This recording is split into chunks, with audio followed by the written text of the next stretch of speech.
এমনও অনেক নামাজি আছে নাউজুবিল্লাহ, আল্লাহ পাক আমাদেরকে তাদের অন্তর্ভুক্ত না করুন, যে নামাজ পড়ার পরে আল্লাহ রাব্বুল আলামিন এই নামাজটাকে ওই নামাজের মুখের উপর নিক্ষেপ করে দেয়। তোমার নামাজের আমার কোনো দরকার নেই। তা আমি রিকোয়েস্ট করবো নামাজের আধ্যাত্মিকত্বের দিকে ফোকাস করেন। নামাজের আধ্যাত্মিকত্ব কি? আপনি আল্লাহর সামনে দাঁড়িয়েছেন, দুনিয়ার সাথে এখন আপনার কোনো সম্পর্ক নেই, আপনি এবং আল্লাহ, মাঝখানে কিছু নাই। নামাজে যা পড়ছেন, সূরা ফাতিহা, অন্যান্য সূরা, রুকু, তাসবিহ, সিজদা, তাশাহুদ, দুরুদ, অর্থ বোঝার চেষ্টা করেন এবং অর্থের দিকে ফোকাস করেন, আল্লাহকে পাবেন ইনশাআল্লাহ। সিজদায় রুকুতে যখন যাচ্ছেন, আপনি চিন্তা করেন যে আপনি মহাবিশ্বের মহা শক্তিধর আল্লাহ রাব্বুল আলামিনের সামনে মাথা নত করেছেন। আপনি চিন্তা করেন যে আল্লাহ আপনাকে দেখছেন। এখন যখনই মানুষ নামাজে দাঁড়ায়, আল্লাহ পাক তার দিকে দৃষ্টি নিবদ্ধ করে, এবং যখন মানুষ এদিক ওদিক তাকানো শুরু করে নামাজে, আল্লাহ পাক মুখ ঘুরিয়ে নেন। হ্যাঁ, নামাজে ওই যে আমরা যে ডিজিটাল নামাজ পড়ি না, এখন ডিজিটাল মানে 4 রাকাত নামাজ 4 মিনিটে শেষ। এক রুকু করলে সেজদা পাওয়া যায় না, সেজদা তাসবিহ পড়লে আবার এদিকে দেখা যায় যে দ্বিতীয় সেজদা চলে গেছে অলরেডি ওঠার আগেই। অনেক ক্ষেত্রে ইমাম সাহেবরাও খুব দ্রুত নামাজ পড়ান, অনেক দ্রুত পড়ান। এত দ্রুত নামাজ পড়াবেন কেন? নামাজ জামাতে পড়লে সংক্ষিপ্ত করতে বলা হয়েছে, কিন্তু এত দ্রুত তো পড়তে বলা হয়নি। এখনো দেখবেন মক্কা মদিনায় গিয়ে নামাজ দেখবেন, মাশাআল্লাহ, নামাজটা তাদের মাশাআল্লাহ এটার প্রশংসা না করলে হকাদা হবে না। নামাজটা অসাধারণ, ধীর স্থির হবে। ফজরের নামাজ 20 মিনিট, 15 মিনিট, 20 মিনিট পড়াচ্ছে নামাজ, রিল্যাক্স। নামাজে দাঁড়ালে চমৎকার তেলাওয়াত হচ্ছে, আপনি ভুলে যাচ্ছেন নিজেকে।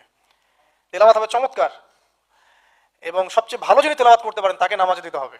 রিল্যাক্সে নামাজ পড়বে। ক্ষেত্র বিশেষে আপনি শর্ট করতে পারেন, কিন্তু সবসময় কেন আমরা 4 রাকাত নামাজ 3 মিনিটে শেষ করে দিব? আবার নামাজের পর দোয়াটা হবে লম্বা, অথচ নামাজটাই ছিল দোয়া, নামাজটাই কিন্তু দোয়া। এখন সেজদায় আমরা যদি কান্নাকাটি করতে না শিখি, আল্লাহর সামনে আমি মাথা নত করেছি, এখানে নিজের মনের যত আবেগ, আকুতি, দোয়া, এগুলো আল্লাহর সামনে ঢেলে না দিতে পারি, এই দোয়া কালাম না শিখি, তাহলে তো নামাজের আধ্যাত্মিকত্ব অর্জন হলো না। সাহাবীরা কেমন করে নামাজ পড়তেন যে নামাজ পড়ার পরেও তাদের গা থেকে তীর বের করা যায়? কিভাবে তারা নামাজ পড়তেন? তাহলে নবী সাল্লাল্লাহু আলাইহি ওয়াসাল্লাম কিভাবে নামাজ পড়তেন যে নামাজ পড়ার ফলে তার পা মোবারক ফুলে যাইতো? এক রাকাতে তিনি 4 পারা কোরআন তেলাওয়াত করতে পারলেন কিভাবে? তো তাদের নামাজ আর আমাদের নামাজ, আল্লাহ রাব্বুল আলামিন তার রাসূলের মাধ্যমে একটা হাদিসে জানিয়েছেন যে এমনও অনেক নামাজি আছে নাউজুবিল্লাহ, আল্লাহ পাক আমাদেরকে তাদের অন্তর্ভুক্ত না করুন, যে নামাজ পড়ার পরে আল্লাহ রাব্বুল আলামিন এই নামাজটাকে ওই নামাজের মুখের উপর নিক্ষেপ করে দেয়। তোমার নামাজের আমার কোনো দরকার নেই।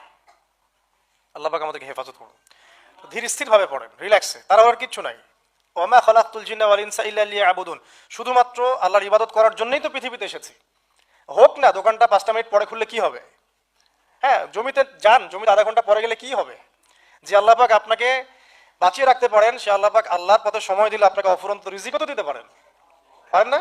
আপনি আল্লাহর হয়ে যান, বাকি সব আল্লাহ আপনার দায়িত্ব নিয়ে নিবে ইনশাআল্লাহ।